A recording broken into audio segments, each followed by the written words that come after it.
Welcome to this broadcast. Karibu sana. My name is Jeremiah Kipainoi, and today we launch the End FGM live show brought to you by three people, let's say, Tony Mwebia, Jeremiah Kipainoi, and Antonia Sophia. And this is a show that actually comes in due to the corona pandemic, and it happens so that very many people are now stuck in different parts of the country from what they are doing. So it's important that we are able to keep on doing what we are doing this day. So we are just going to go straight to the people who are live watching. I see so many people already tuned in, and I already see that some of them have started giving us feedback. I see Rebman El Nyasi. I see Tobias Lushde, I see Wanjiru Wahome, all logged in from Facebook and different channels. Just remember that you can tune in from Facebook, you can tune in from Twitter, and also from YouTube. Remember, you can always comment and chat and give feedback from the hashtag NFGM show, NFGM live, sorry. So right away, I am going to introduce some of the people that we are going to be with. But before then, we have to know which organizations also are part of this. Men FGM, Zinduka, which is also based in Korea, and also the NFGM podcast is part of this program. So Karibu Sana, I hope you are going to enjoy. And we are going to be, okay, by the end of this, having much more information about what is happening in the grassroots. Karibu sana.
All right, so we are just going to go right into this. I see there are so many people joining in already. I see Womankind Kenya says that um, the coronavirus guidelines, i.e., social distances, makes it hard to engage the community. We are having a little bit of a problem with the connection from the grassroots, but we shall be back right now. Just remember that the NFGM live update comes to you due to this corona pandemic, and the person who joins in today is from Korea, Tobias Marwa, who is basically on the ground, and they have interventions that they have had to make due to this pandemic. So I'm just going to zoom in, and we will be back in a second.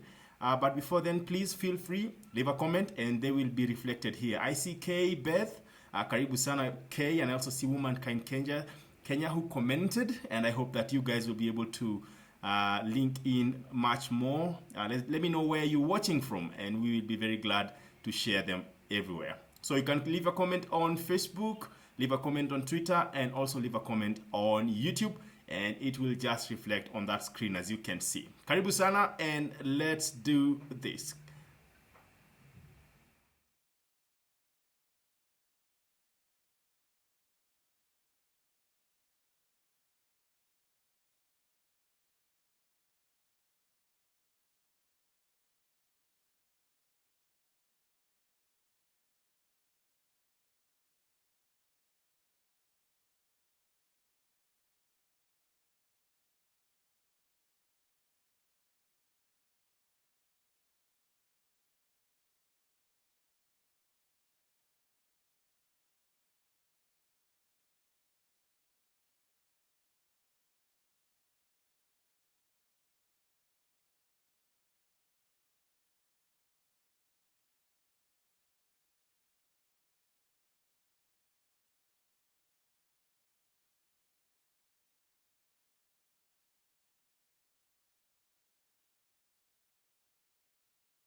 All right, we are back. Thank you again for joining in. Sorry for the technical hitches. My name is Jeremiah Kipainoi once again, and we are joined by four amazing people. I see Antonia Sophia, I see Tony Mwebia, I see Wangui, and also me, of course. Tobias Marua has not been able to join me today because of internet problems, but has been replaced by Wangui. So just in a moment, as I can see on the chat, I see Womankind has commented. I also see K-Fei. Just as I had asked you guys to do, just shoot in your questions and they'll just pop in down here. K-Beth says it's the type of YouTube stream where it takes time to load between seeing an active screen. Yeah, I know. Womankind, congrats team, she says. K-Beth says hi from California, USA. Asante sana. And then Womankind also says we must look for other intervention. This live video is a great start. Thank you very much. Very nice comments coming our way. And then we also see still Womankind says the coronavirus guidelines like social distances makes it hard for the communities. I think I can say that very well because I am popped into the screen. Thank you very much once again for joining in. Remember that you can always tune in from social media on Facebook, on Twitter, and also on Instagram. On Facebook, on Twitter, and also on YouTube. So I'm just going to bring to you on the screen three amazing people, Wangui, and I see Antonia Sophia, and I also see me, of course, plus Tony Mwebia. Karibuni sana. And I'm very happy to see you people. So we are now live on Facebook. And people are still commenting on the right, still drawing in some comments. So I'm going to read those as time goes on. I see Colin Sorono just joined in, and he says tuned in from Nairobi. All right, I hope that you now got some good light. Tony, thank you very much for joining in, and Antonia, thank you very much for joining in. You are live on Facebook, Facebook, Twitter, and YouTube. So we just go straight on to the point. Just an introduction. You were supposed to have Tobias Marwa, who is part of the Zinduka team, but has been replaced by Wangui, who is also part of the Zinduka team. Thank you very much for joining us, Tony Mwebia, as well, and Antonia Sophia. Thank you very much for joining in. We are very happy to be able to do this. So just a small brief about yourselves and how you are coping with the corona pandemic. Sophia? Yes, thank you very much. I'm doing well. I'm just in Nairobi, unfortunately not in Korea, but we are trying our best and try to support as much as possible during this time. For those who don't know, Antonia Sophia is the founder Zinduka, co-founder Zinduka, Kenya, and we are very happy to have you on board. Tony Mwebia, where are you joining us from? I see a tree. Are you from Meru? Well, not from Meru, but I'm joining from Nairobi today. I'm really happy to join this live stream. I'm staying safe from corona by just washing the hands, sanitizing, staying at home, just like the government is saying that we are supposed to do. Perfect. Thank you very much for joining in at a short notice. Where are you joining us from? Okay, hi guys, I'm joining you live from Donholm, and for me, I think the isolation bit and not being able to greet people, which is an African tradition, is really very difficult for me, but I think they're all very important interventions if we as a country are going to be able to manage this situation. Thank you very much. So I'm just going to shoot down and ask people to keep on talking. I see K Faith says stream is steady now. Success. Thank you very much for that feedback. We are very happy. So just if you are watching this live either on Facebook, YouTube, or Twitter, please leave a comment and it'll just show on the screen, as you can see others are doing here. I see Vincent Men and FGMKE on Twitter says glad for this FGM live discussion. Looking forward to learn how we can keep ensuring we protect girls. Asante sana. We are very happy to have you here as well, Vincent. So we're just going to go straight to today's topic. As I had said, we have Antonia Sophia, who is also who's from Zinduka, as well as Ses, and as well as Antonia Mwebia, who is from Men and FGM. My name is Jeremiah Kipainoi from also the movement, and I have been running the End FGM podcast, just in case you are wondering who this is.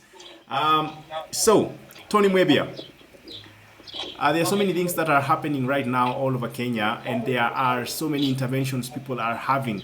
The corona pandemic has changed how people are working in the anti-FGM campaign. Any new things that are happening on your side? Yes, thank you so much, Jeremiah, for that question. I will say that the government of Kenya has banned public gatherings. It has also sent the children to home for compulsory holiday. So basically what we are doing, we are trying to use online as a way of sensitizing the community, and also vernacular radio stations and TV stations. So we go there, we are playing the jingles, and also trying to give the people the numbers that they can be able to call for interventions to be done in their families in case of any cases that are arising. Amazing. Antonia, there are so many things that have changed. What any adjustments that people have had to make due to this pandemic, especially in the line of your work? Yes, we really had challenges in the beginning. Usually we work a lot on ground. We work together with communities. We work with girls and children in schools. So all of that can't happen now. So we really had to think on how to adjust our work. Wow. Says, you are now at a place where rapid response is critical, especially around Kihancha, which is in Korea, after there were reported cases of the coronavirus in that area. Do you have a small background about where we are at in regards to the corona pandemic in Korea? I think the report came in yesterday. So what we have done is that we have really been trying to talk with the guys on ground to just find out how, one, if the news has already reached them, because it's one thing for it to be reported here by the media, but people in Korea not able to know, because we also know like things like television and radio in Korea, those are like luxury. So we don't know if the information has already gotten to Korea and if the community is aware that there were reported cases in Korea. So one of the things we are trying to do is that we are trying to mobilize the people we work with, so that if to ensure that even those that were not able to access the information on radio, that in a way, before we get there, they're able to know. So the challenge right now for us is because these things are also being reported through TV, radio, and social media, and we know the situation in Korea there. Also, the literacy level are very low, so even them accessing things. We have some that own smartphones, yeah, but we don't know if they have the knowledge that they're able to access latest information on COVID through their social media. So it's very critical for now. I think I panicked yesterday when I had it, but I have faith in our people that the same way they were told to isolate themselves and not go to the market, that immediately also when this news reaches those that probably have not had, they are also going to take the measures very seriously. Thank you very much, Ses. So for those who are watching and wondering who these people are, just a small background about the end FGM pandemic here in Kenya. And I just go straight to the WHO website, where we will be able to see where we are at in regards to the to the pandemic here in Kenya. So as you know, the pandemic started off in China, for those who are just joining in and wondering where this started off from. And I think we are now also at a level where cases are actually growing in Kenya, Tanzania for sure. We are now at a higher level. And many African countries are now coming to the realization that, okay, this actually can affect black people. As they were saying initially, many people thought that it would not affect many black people. That was a myth, of course. So I'm just going to go right into the WHO website, and we will just take a look at where we are at now in regards to the pandemic. I'm sorry if this is going to take a little bit more time to load, but just meanwhile as that happens, okay, we are there. So in Kenya, we have different just a second as it loads then here. We just want to look at the statistics on the WHO website. But just as I do that, I'll just give an opportunity for people to just keep on contributing. I see more people joining in. And I also see more people leaving comments, so I'm just going to keep on reading them. I see Kevin Anyonge, I see He says, nice one. Abdullahi Mohammed, watching live at Masalani, Garissa. Thank you very much. What's the situation like in Garissa? Abdullahi, will be very happy to to hear from you in that regard. Keep them coming. We will still keep you posted as we keep on seeing what happens or what is happening in the in Kenya generally. So, Tony, the situation in Kenya right now is for sure a difficult one for many communities. And there are many FGM cases that have already been reported. And we already have articles published in that regard. Do you have any reports from the ground so far in regards to Kenya and the COVID-19 pandemic, and also in relation to FGM? Anything new? Allow me to say that I have also seen some reports on Dere Nation in regard to Samburu County, whereby they are reported cases of mass cutting of girls, because it's a circumcision season for the boys also, and the community is taking that advantage and also cutting the girls. I've also been able to follow up with my friends who are activists in that community, that is the Samburu County, and most of them have been able to confirm the reports. I hope in the near future we'll be able to have an activist from Samburu County coming on NFCM Live to give us more updates on what is happening within that county. Additionally, we also have some reported cases in West Pokot, whereby the activists down there are reporting that we and several girls being cut within the last 1 week, and some of them were even eloped to Uganda. So the cases are happening on daily basis. I also saw a report on TV whereby we and an MCA reporting that we had like 6 girls in Korea being married off. And also the governor came in and talked about the same. So the cases are happening, and we need to do something and see how we are able to intervene at this time. Thank you very much, Tony. So I'm just going to dash into the WHO statistics. This is, you can just get this as soon as you pop up your screen. So we will still keep on receiving the comments, and I'll read them as I had said earlier. But now I'm just going to give you an overview of where we are in regards to the corona pandemic. I do not know exactly how much it is in specific counties, but a small breakdown. In Kenya, we now have 435 confirmed cases, as you can see on the screen. 150 have recovered, and we have 22 deaths so far. And worldwide, we have 3.5 million confirmed cases, 1.1 million have recovered, and 244 are dead, 244,000 deaths reported or confirmed. So that's where we are in terms of the corona pandemic, and that's where we stand in terms of the pandemic as also a nation. Now, straight to you, Cess, do you have any interventions that you have taken in regards to this pandemic back in Korea? I would say that that is a work in progress, but one of the first things we're trying to do is that we're trying to put some documents together so that we can approach our funders with them, because one, we want to work to ensure that the community is able to access this information on COVID. So we are working towards the community accessibility of this information in Korea, and also in a language that they are able to interpret. And then after them accessing information, we also want to see how we can enable them to be able to follow up on this information, that is wearing of masks and things like those.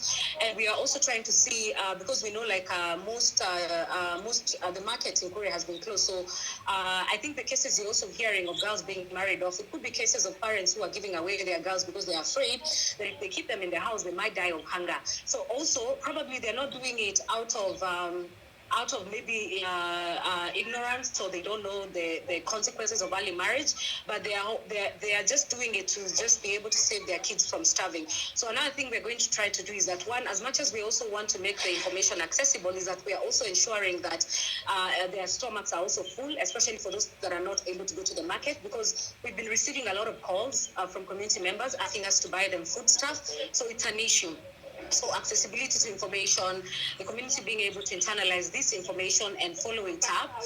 Those are just some of the interventions that we want to start actually doing. But yesterday, after the report came, we've started a small production of masks that is within our means as of now. So we've already started the commencement. We've already commenced the production of masks. We might not be able to give all the community members, but especially for those that are at risk, like for our staff, because we're going to need these people to go on ground and relay this information. So we've started small interventions, but we're hoping to upscale them as our funding grows, or as we get more well-wishers come on board, and also as we partner with organizations that are also willing to work on this situation together with us.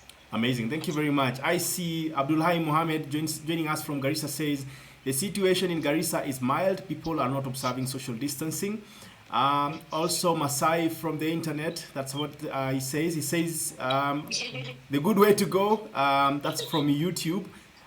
Vincent on Twitter says, watching live from Korea. So you have people from Korea watching. And now, good feedback from Case Beth says, stream is steady. Nice one. And Tony, maybe someone has a shout out for you. So thank you very much for joining in. So we just go back to the situation in Kenya, and I'll just throw this to Tony Mwebia, who is the founder Men and FGM.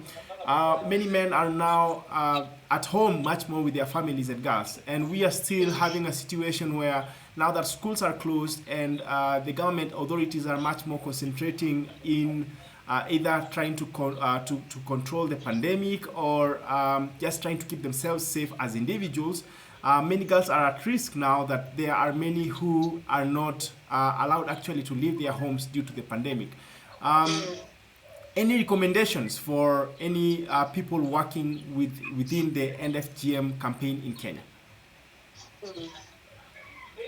Allow me to say that it's the right time. Right now, it's the time that men are supposed to stand up for their families. Yeah. They're supposed to make sure that the girls are well and that everyone in the society is protected. I'm not saying that women cannot be protected, but I'm saying it's the high time that men understood that the girls need to be protected from all forms of harms. So I also would like to inform that everyone who is watching us and the people out there in the society, if you have problem within the family, there are numbers that have been given by the government. We have the helpline, the child helpline 116. We have the gender recovery center 1195. And we also have an emergency number from FIDA, whereby you can be able to call and ask for assistance. I've also seen organizations coming up with numbers to give social support to everyone. So in case you're a man out there in the family and you're stressed with the situation, you don't know how to feed your family, you don't know what to do at this time of COVID-19, do not kill yourself with stress. Feel free to reach out to those numbers and someone is going to assist you either with counseling and guide you on how to go about it. Perfect. Thank you very much. We just want to bring this to a close, but before we go, we're just going to go through what Men and FGM is, maybe who Tony Mwebia is in this regard. As we had always said, it's nice for us to know who is working in what part of the country. And in case you would like to maybe ask questions, Tony, just brief us on where people could be able to reach you on either social media or on any other form of communication channel. Well, my personal social media accounts is at Tony Mwebia on all platforms. TONY Mwebia on all platforms. That is on Instagram, Facebook, Twitter, and LinkedIn. For the organization, it's at Men and FGM on all platforms. So if you are able to go to those platforms, you'll be able to reach us out on social media, and you can also get us on info@menandfgm.org. Tony, I'm just going through your website, your personal website here, and I see the hashtag also menandfgm. I'm just going to read a quote from you before we leave, and I'll let you guys go. I'm just going to read a couple of quotes from you as they keep on showing on the screen. Seems like they want to disappear on me right now, but I'm just going to read a little bit brief about Men and FGM as you wrote it on your website. Men and FGM is an online and offline movement that rallies men from all over the world to join the fight against female genital mutilation and other harmful cultural practices. It strives to recognize the intersection between men and FGM, through advocacy in policy as a sure way of attaining inclusivity in ending GBV. If you look keenly at the main reasons for FGM, they all point directly or indirectly to increasing marriageability. The question begs, who are the potential husbands to marry these girls? Thank you very much, Tony, for the work that you are doing to end FGM in Kenya and just spreading your wings even across the globe. So we also go straight to the Zinduka website. I see the work that they've been doing, Girl Empowerment Program last year, and lots of things that have happened in the past, including the Malaysia program. So thank you very much, guys, for joining, and the good work that you're doing on the grassroots. That really goes a long way in making sure that people are safe in their homes and not just trying to bring people out of harmful cultural practices, but also supporting them in difficult times like this. So thank you very much for joining in. Just a few more comments to read here, then we will call it a day. From my screen, I see same people commenting here. I see Kay Smith says, for my two sisters on the stream, she claps for them. So receive the claps. Asante sana. Thank you. So you have a supporter from one of the ladies, so that's really important that you guys also see that there are people who appreciate you. So thank you very much, guys. If you want to follow Zinduka, for example, how do you get to do that, or reach out or support, or just know what's happening on the ground? This goes to Antonia.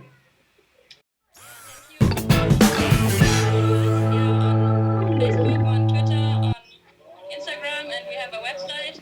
It's Zinduka TV. Zinduka TV. Zinduka EV. Thank you very much. That's on Facebook and Twitter and Instagram as well. Yes, also the website. Thank you very much. We are just going to bring this to a close, but thank you so much, guys, for joining in today. It's been amazing. It's been the first time we're doing so. We've had a couple of glitches, but we know that we are all in the grassroots, and it's very important for us to be able to communicate as well during these hard or difficult moments. The End FGM live show is going to be something that's going to be repeating itself. Let's say we're going to be here again and again. And my co-hosts here, Tony Mwebia and Antonia Sophia, so happy to be able to do this with you guys. So I'm glad that you're able to do this. I have to say kwaheri. Kwaheri ya kuonana, and thank you very much for taking part in this broadcast. As we bring this to a close, remember that you can also listen to the End FGM podcast by searching it on the internet, and you will be able to see that. So I see Case Beth says more. Yeah, we are going to bring you more and more. Vincent from Men and FGM, Men and FGM K Easy's hashtag says, kudos to all men out there standing up to protect girls and women. And K Beth also sends lots of love from the US.